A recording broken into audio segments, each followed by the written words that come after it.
Good morning dear student. आज के इस वीडियो लेक्चर में हम कॉम्प्लेक्स नंबर को ध्रुवीय रूप में रूपांतरित करना सीखेंगे। चूंकि गैर-माइलर प्रमेय और उसके अनुप्रयोग हमारे कोर्स में है, तो वो तभी संभव है जब हम पहले ध्रुवीय संख्याओं सम्मिश्र संख्याओं को ध्रुवीय रूप में रूपांतरित करना सीखें। इसके लिए अपन इस वीडियो को स्टार्ट करते हैं। आज के इस वीडियो के अंदर आप दी गई सम्मिश्र संख्या जो कि a प्लस आयोटा b के रूप में होती है, उस सम्मिश्र संख्या को आप ध्रुवीय रूप में रूपांतरित करना सीखेंगे। मान लीजिए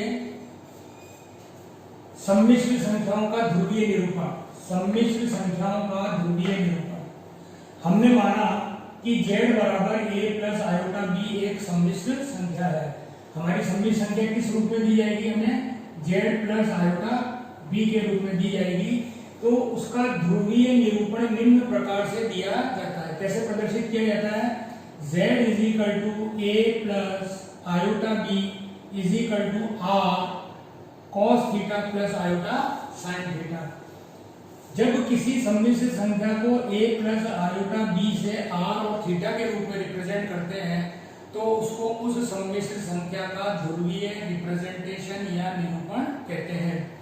जहां r सम्मिश्र संख्या का मापांक तथा थीटा सम्मिश्र संख्या का कोणांक है। अब सम्मिश्र संख्या का मापांक क्या होता है? तो सम्मिश्र संख्या z का मापांक, जिसे अपन पैरेलल बार के बीच में z लिख के अथवा r से रिप्रेजेंटेड करते हैं, वो होता है प्लस यानी positive square root of a square plus b square. Positive square root का मतलब है रियल पार्ट का स्क्वायर प्लस इमेजिनरी पार्ट का स्क्वायर। हमने इसके प्रथम वीडियो में सम्मिश्र संख्या के वास्तविक एवं काल्पनिक भाग को अलग अलग करना सीखा था। वहां पर कुछ उदाहरण के द्वारा a और b का मान निकाला था।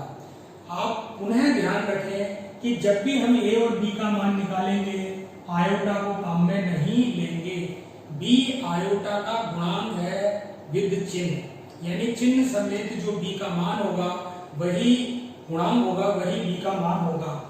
तो सम्मिश्र संख्या का मापांक क्या होता है? सम्मिश्र संख्या का मापांक होता है r is equal to under root a square plus b square. a क्या चीज है? पुनः real part of z। b क्या चीज है? पुनः इमेजिनरी पार्ट ऑफ z। इसी प्रकार थीटा, जिसे हम argument of z, amplitude of z या कोणांक z के द्वारा प्रदर्शित करते हैं। किससे प्रदर्शित करते हैं? कोणांक z द्वारा। वो बराबर होता है tan inverse b upon a। b का मतलब है imaginary part divided by real part of a। Clear? वापस से थीटा बराबर क्या होता है? tan inverse b by a। b with चिन्ह लेना है, a विद चिन्ह लेना है। अब ये बेसिकली r क्या होता है? तो r को जब अपन कागज पे रिप्रेजेंट करते हैं, प्लेन में रिप्रेजेंट करते हैं, तो जैसे रियल में रियल एक्सिस x और उसके परपेंडिकुलर क्या होती थी? y axis. ठीक इसी प्रकार कॉम्प्लेक्स प्लेन में जो हॉरिजॉन्टल या क्षैतिज रेखा है, उसको अपन real part of z represent करते हैं और इसको अपन बोलते हैं इमेजिनरी एक्सिस। ये तो कहलाती है हमारी रियल एक्सिस और ये कहलाती है इमेजिनरी एक्सिस। मान लीजिए हमारे पास एक कॉम्प्लेक्स नंबर है a प्लस आयोटा b। एक कॉम्प्लेक्स नंबर दिया गया है a प्लस आयोटा b। इसका मतलब है कि x पे हमारे को a कोऑर्डिनेट चलना है, अर्थात रियल पे a कोऑर्डिनेट चलना है, और बिंदु b पर हमारे को क्या चलना है? y इमेजिनरी एक्सिस पे b। तो हम इसको कोऑर्डिनेट में भी इस प्रकार से लिख सकते हैं a, b। तो ये दूरी हो गई a, इसके परपेंडिकुलर दूरी हो गई b। इन दोनों को अपन मूल बिंदु से मिला दें, बिंदु P को मूल बिंदु से मिला दें, तो इसे अपन बोलते हैं r। और ये जो रेखा x यानी रियल एक्सिस से जो कोण बनाती है, उसको अपन बोलते हैं थीटा। ये r ही सम्मिश्र संख्या का क्या कहलाता है? मापांक। और ये थीटा क्या कहलाता है? सम्मिश्र संख्या का कोणांक। इस प्रकार से इस प्लेन को हम बोलते हैं आर्गेंट प्लेन। क्या बोलते हैं? आर्गेंट समतल। हॉरिजॉन्टल एक्सिस को क्या बोलते हैं? Real axis. इमेजिनरी जो वर्टिकल लाइन है उसको अपन क्या बोलते हैं? Imaginary axis. मान लो कि सम्मिश्र प्लेन में एक बिंदु P है, जिसका कॉम्प्लेक्स नंबर या सम्मिश्र संख्या a प्लस आयोटा b है। तो इस सम्मिश्र संख्या a प्लस आयोटा b को कोऑर्डिनेट रूप में निम्न प्रकार से व्यक्त किया पहला वाला जो कोऑर्डिनेट होता है वो रियल पार्ट और जो दूसरा वाला कोऑर्डिनेट होता है वो उसका क्या कहलाता है, इमेजिनरी पार्ट। जब हम इसको बिल्कुल वैसे ही प्रेजेंट प्लॉट करेंगे तो x अक्ष के चली गई दूरी या रियल अक्ष के अलोंग चली गई दूरी को क्या कहलाएगी a, और इसी प्रकार से काल्पनिक अक्ष या इमेजिनरी अक्ष के अलोंग चली गई दूरी क्या होगी b। मूल बिंदु से बिंदु P को मिलाने पर जो दूरी आती है उसको अपन बोलते हैं r, और ये जो OP रियल एक्सिस से जो कोण बनाता है उसे अपन क्या बोलते हैं, थीटा। तो इस प्रकार से इस फार्मूले की मदद से हम सममित संख्या का मापांक और इस फार्मूले की मदद से हम सममित संख्या का क्या ज्ञात कर सकते हैं, कोणांक। अब अपन बात करते हैं कोणांक कैसे ज्ञात करें। तो देखो ये a और r में संबंध कैसा है, त्रिभुज OPN में, आप ये त्रिभुज लो OPN में, तो आप अगर यहाँ पर cos थीटा लेंगे, cos थीटा, तो cos थीटा बराबर होता है आधार बटा कर्ण। आधार है हमारा 1 और कर्ण है r, इसलिए a का मान हो गया r cos थीटा। a का क्या मान हो गया, r cos थीटा। इसी प्रकार b का मान हो जाएगा r sin थीटा। तो अपन ने x की जगह क्या लिख दिया, ये जो a प्लस आयोटा b है उसमें a की जगह लिखा r cos थीटा और b की जगह लिखा r sin थीटा। r को दोनों में से क्या कर लिया कॉमन, तो ये कहलाता है r bracket cos theta plus sin theta. इस प्रकार से हम a और b का r और थीटा में निरूपण कर देते हैं। ये जो r और थीटा में जो मान आता है in terms of r and theta, इसको हम बोलते हैं ध्रुवीय निरूपण। अब सममित संख्या का सही कोणांक कैसे ज्ञात करें। तो मित्रों, प्यारे स्टूडेंटों, देखिए सममित संख्या का कोणांक ज्ञात करने के लिए सबसे पहले हम निकालते हैं अल्फा। ये अपन पहले निकालते हैं अल्फा। अल्फा का क्या फार्मूला है, tan inverse mod b upon mod a। mod का मतलब है कि अगर b हमारे पास ऋणात्मक है तो भी धनात्मक बनाइए और a ऋणात्मक है तो भी उसको क्या बनाइए, धनात्मक। जब a और b को धनात्मक बनाकर हम जो कोण निकालेंगे उस कोण को हम बोलेंगे अल्फा। क्या बोलेंगे अपन, अल्फा। कि a और b को, ये ट्रिग्नोमेट्री में अपन ने पढ़ा है कि tan inverse b upon a, तो एंगल कैसे निकालते हैं, जो धनात्मक, पहले दोनों संख्याओं को धनात्मक बनाना है, उसके बाद एंगल जो निकालेंगे उस एंगल को अपन क्या बोलते हैं, अल्फा। अब चूंकि हमें सही कोणांक चाहिए थीटा, कोणांक क्या है हमारे पास, थीटा, तो उसके लिए आप इस चार्ट को देखो। अगर दी गई दोनों संख्याएं धनात्मक हैं, a और b शुरू में ही दोनों धनात्मक है, अर्थात प्रथम चरण में स्थित है, जैसा आपने वहां था कि अगर x भी पहले चरण में प्लस है, y भी पहले चरण में प्लस है, दोनों प्लस है, तो उस अवस्था में थीटा का मान अल्फा के बराबर होगा, यानी उस सममित संख्या का कोणांक कितने के बराबर होगा, अल्फा के। अगर a का मान ऋणात्मक है और b का मान धनात्मक है, यानी सममित संख्या द्वितीय क्वाड्रेंट में रिप्रेजेंट करती है या स्थित है, तो थीटा का मान पाई माइनस अल्फा होगा, यानी जो हम एंगल अल्फा निकालेंगे धनात्मक बना के, हम उसे किसमें से घटा देंगे, पाई में से घटा देंगे। इसी प्रकार दोनों अगर ऋणात्मक है, a भी ऋणात्मक है और b भी ऋणात्मक है, तो a और b दोनों ऋणात्मक होने की दशा में थीटा का सही मान होगा माइनस पाई माइनस अल्फा, यानी कि माइनस लगा के पाई में से अपन क्या कर देंगे, उसको सब्ट्रैक्ट करेंगे। और अगर a धनात्मक है और b ऋणात्मक है, तो उस अवस्था में हमारे थीटा का मान होगा माइनस अल्फा। तो इस चार्ट की मदद से हम पहले a और b का निर्धारण करेंगे, उसके बाद अल्फा निकालेंगे और तत्पश्चात हमारे को सही कोणांक प्राप्त हो जाएगा। उसको अपन कुछ एग्जांपल से लेते हैं। मान लीजिए मैं आपको देता हूं कि z बराबर 1 प्लस आयोटा को ध्रुवीय रूप में बदलिए। को ध्रुवीय रूप में, अपन जो भी सारे क्वेश्चन कर रहे हैं वो ध्रुवीय रूपांतरण कर रहे हैं। क्या कर रहे हैं, तो अब आपको क्या करना है, सबसे पहले a और b निकालना है। तो यहां a का मान क्या है,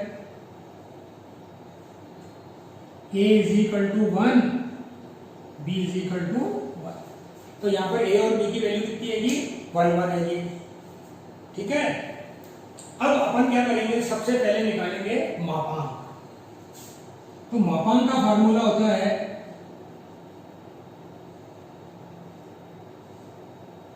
R is equal to under root A square plus B square. बड़ा सिंपल है। अब हमारे पास ए का मान क्या आएगा 1, बी का मान क्या आएगा 1, स्क्वायर करके जोड़ा तो अंडर रूट, यानी सम्मिश्र संख्या का मापांक कितना आ गया, सम्मिश्र संख्या का मापांक आ गया अंडर रूट 2। अब हम इसका निकालेंगे कोण। चूंकि यहाँ पे ए भी धनात्मक है, बी भी धनात्मक है, अर्थात वह प्रथम चरण में स्थित है, इसलिए अल्फा की वैल्यू क्या होगी, थीटा बराबर अल्फा ही होगा, और अल्फा का मान होता है tan inverse b upon a। b की वैल्यू कितनी है 1, a की वैल्यू कितनी है 1, तो ये हो गया tan इनवर्स 1, और tan इनवर्स 1 का मान कितना होता है π/4। तो थीटा की वैल्यू हमारे पास आ गई π/4, इसलिए सम्मिश्र संख्या का ध्रुवीय रूपांतरण होगा 1 plus iota is equal to r cos theta plus iota sine theta. अब r की वैल्यू कितनी है अंडर रूट 2, और थीटा का मान कितना है π/4।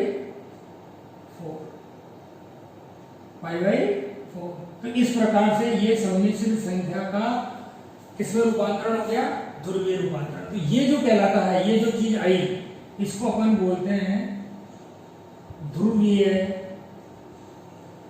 रूपांतरण। क्या बोलते हैं इसको, ध्रुवीय रूपांतरण। और एक एग्जांपल देखो,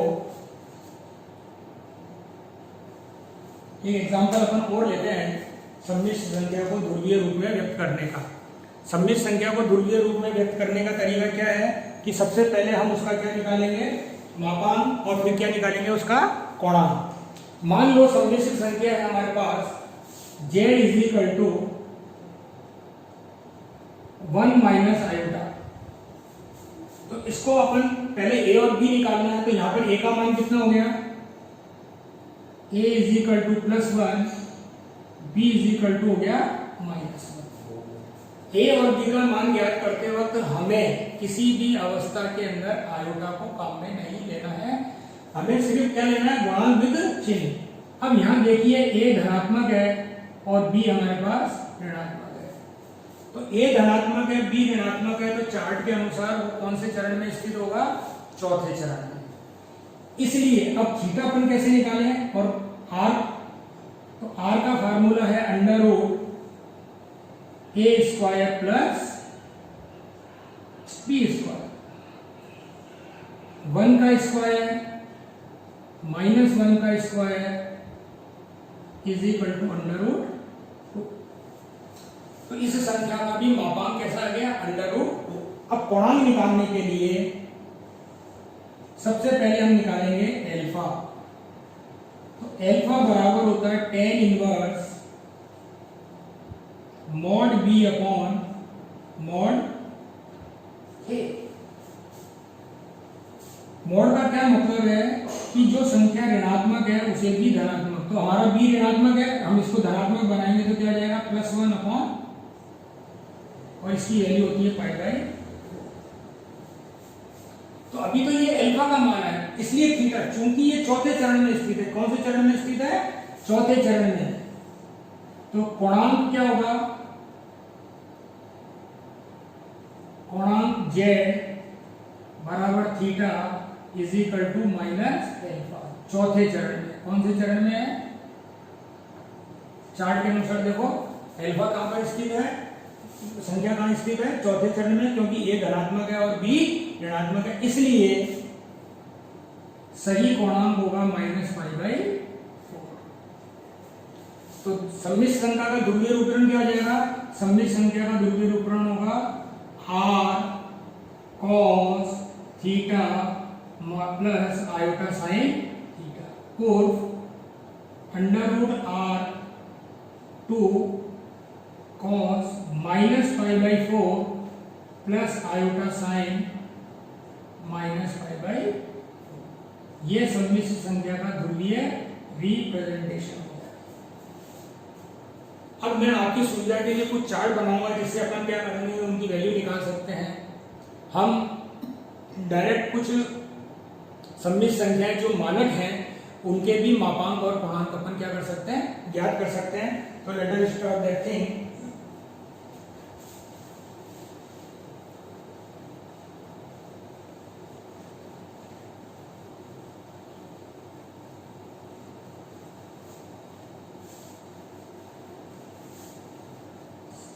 डेल-हाइमर रूप में किसी भी संख्या को बनाने के लिए जरूरी है कि वह सम्मिश्र संख्या आपके ध्रुवीय रूप में हो। चूंकि सिलेबस में इस टॉपिक को मेंशन नहीं किया है, सम्मिश्र संख्याओं के मापांक पूर्णांक को मेंशन नहीं किया है, उसका ध्रुवीय रूपांतरण भी सिलेबस में नहीं दिया है, परंतु विषय को गहराई से और गहनता से अध्ययन करने के लिए आवश्यक है कि हम उसके हर पहलू को जाने। इसी संदर्भ में हमने इस टॉपिक को आज दिया है। अब मान लीजिए अगर आपके कोण निकालना हो तो कोण कैसे निकालेंगे, एक चार्ट बना लेते हैं अपन।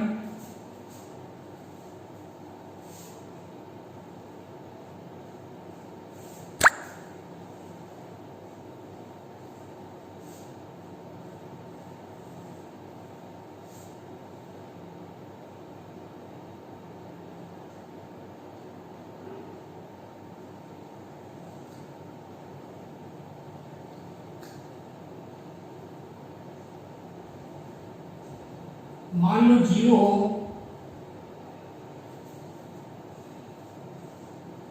तो tan इनवर्स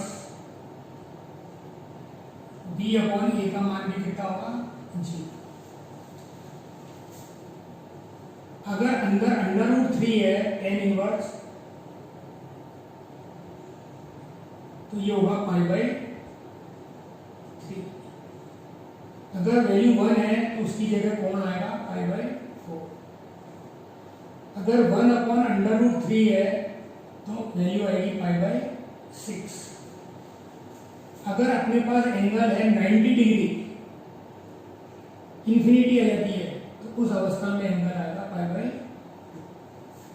ये आपको याद रखना है। अब कुछ अपन चार्ट बनाते हैं। 1 आने पर π/4 लिखोगे, √3 आने पर π/3 लिखोगे, 1/√3 आने पर π/6 लिखोगे और इंफिनिटी आने पर π/2।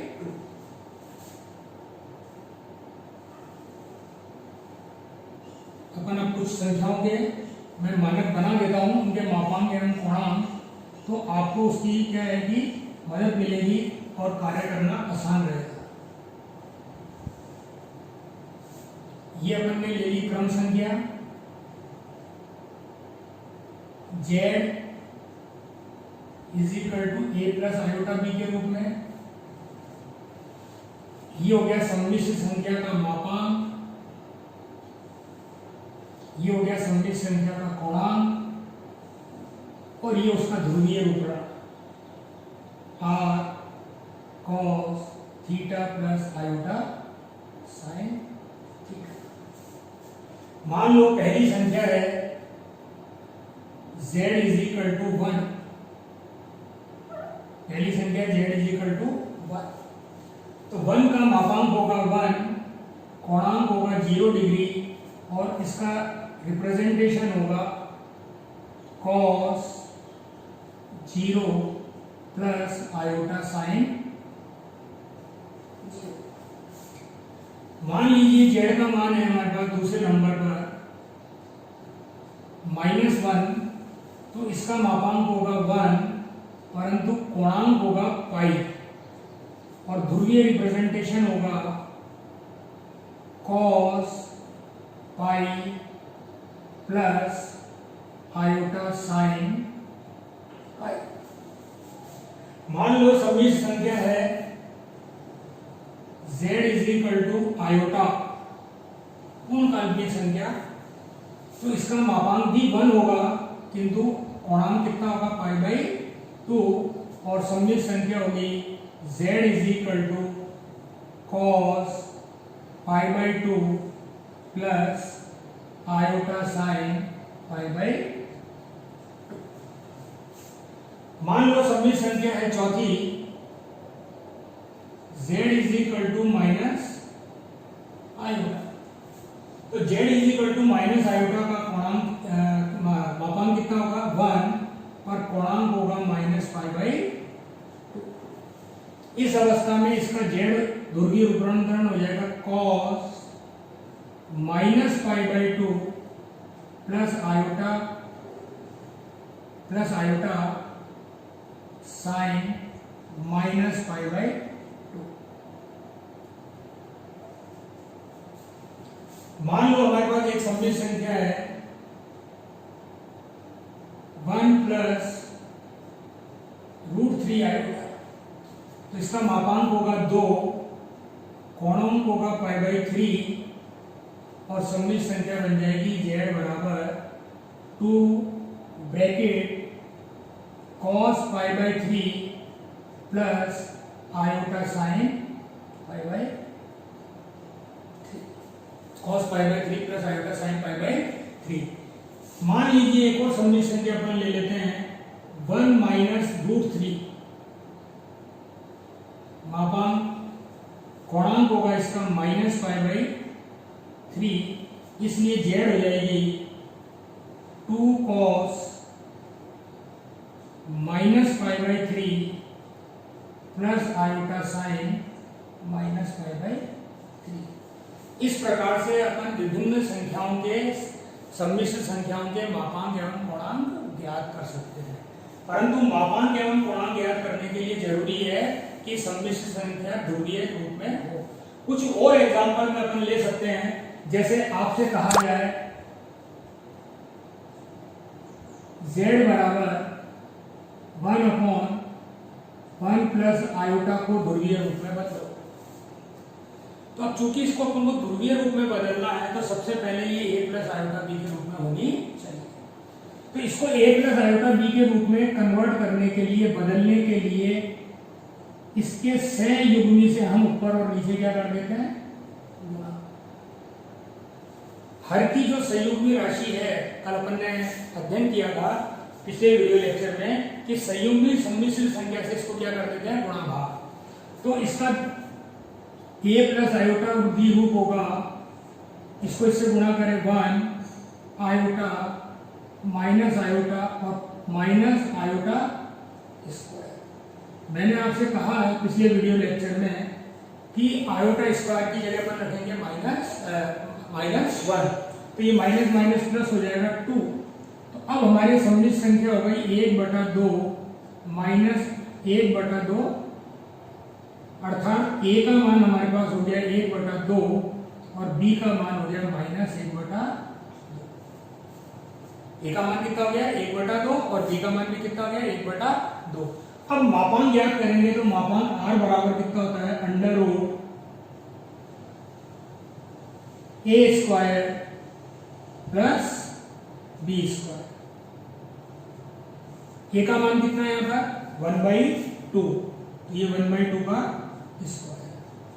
b का मान कितना है -1/2, तो -1/2 का स्क्वायर। सॉल्व करो,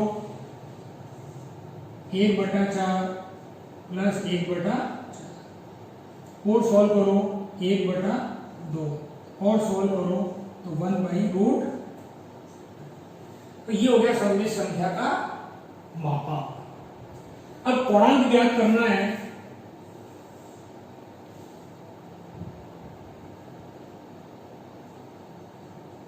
थीटा, तो मैंने कहा था कि सबसे पहले अपन निकालेंगे एल्फा। एल्फा का फार्मूला होता है tan इनवर्स b/a। मतलब संख्या ऋणात्मक हो उसको भी धनात्मक बनाना है और धनात्मक तो धनात्मक रहेगी रहेगी। चूंकि यह b ऋणात्मक है तो मैं b को धनात्मक बनाऊंगा, तो b -½ की जगह क्या लिखूंगा, +½ और नीचे क्या लिखूंगा, ये कैंसिल हो गया, तो ये हो गया tan इनवर्स 1।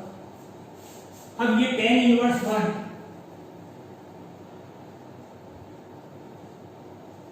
tan इनवर्स 1 अंदर कितना आ रहा है इसमें 1, तो 1 आ रहा है तो कितना एंगल हो जाएगा इसका π/4, इसका एंगल हो जाएगा π/4, ठीक है। परंतु ये सही नहीं है। क्यों सही नहीं है? क्योंकि हमारी जो सम्मिश्र संख्या है वो चौथे चरण में स्थित है। तो हमने चार्ट से देखा था, चार्ट में देखें कि जब सम्मिश्र संख्या चौथे चरण में हो तो थीटा का मान बराबर होता है माइनस अल्फा, इसलिए इसका मान होगा -π/4। अतः सम्मिश्र संख्या का ध्रुवीय रिप्रेजेंटेशन क्या हो जाएगा? r cos theta plus iota sine theta. r का मान 1/√2 cos थीटा जैसा है रख दो, -π/4 प्लस आयोटा साइन -π/4। ये जो चीज आई ये कहलाती है कि दी गई सम्मिश्र संख्या का ध्रुवीय रिप्रेजेंटेशन। तो विद्यार्थियों, कुछ सम्मिश्र संख्या मैं आपको दे रहा हूं जिनका आप घर पर इसी विधि से अपन प्रैक्टिस करें। √3 minus iota -√3 minus iota 1 -1 minus iota और -1 प्लस आयोटा। ये कुछ मानक संख्या है, कुछ मानक संख्या ये भी अपने कोर्स में है। तो इन सबको अगर अपन कंठस्थ कर लें, याद कर लें और इनका कंसेप्ट समझ लें तो हमारे को आसानी से हम सम्मिश्र संख्या को ध्रुवीय रूप में बदल सकते हैं। चूंकि नेक्स्ट वीडियो लेक्चर जो मैं आपको डालूंगा उसके अंदर हम दे-माइवर प्रमेय और उसके अनुप्रयोग करेंगे। और दे-माइवर प्रमेय और उसके अनुप्रयोग के लिए जरूरी है कि दी गई सम्मिश्र संख्या ध्रुवीय रूप में हो। भले ही ये सिलेबस का भाग नहीं हो, परंतु इसके बिना आप ध्रुवीय रूप में नहीं बदल नहीं सकते। उसके बिना आप दे-माइवर प्रमेय नहीं कर सकते। और ये इलेक्ट्रिकल में भी आपके काम आएगा। जब आप करंट के क्वेश्चन करेंगे तो उसे अपन पोलर फॉर्म में लिखेंगे। इलेक्ट्रिकल के अंदर सम्मिश्र संख्या को ध्रुवीय रूप में इस प्रकार से व्यक्त करते हैं। मान लीजिए z बराबर a प्लस आयोटा b है, तो वो r और यूं लिखते हैं थीटा, और वो आयोटा की जगह यहाँ पर लिखते हैं j। उससे कोई फर्क नहीं पड़ेगा j और आयोटा से। तो r होता है सम्मिश्र संख्या का मापांक और थीटा होता है सम्मिश्र संख्या का कोणांक। जैसे अभी अपन ने निकाला, तो इस सम्मिश्र संख्या की बात करें, इसी की जिसकी अपन ने निकाली, तो यहाँ पर r का मान आ जाएगा √2 और थीटा का मान आ जाएगा -π/4। तो इससे अपन को क्लियर हो जाएगा कि भाई इसके अंदर कलांतर या पथांतर या एंगल कितना दिया है -π/4 और उसका मॉडुलस कितना है √2। तो नेक्स्ट वीडियो में अपन तैयार रहेंगे दे-माइवर प्रमेय और उसके अनुप्रयोग के लिए। तब तक धन्यवाद। आशा आपको ये वीडियो लेक्चर पसंद आया होगा। Thank you very much. Have a good day.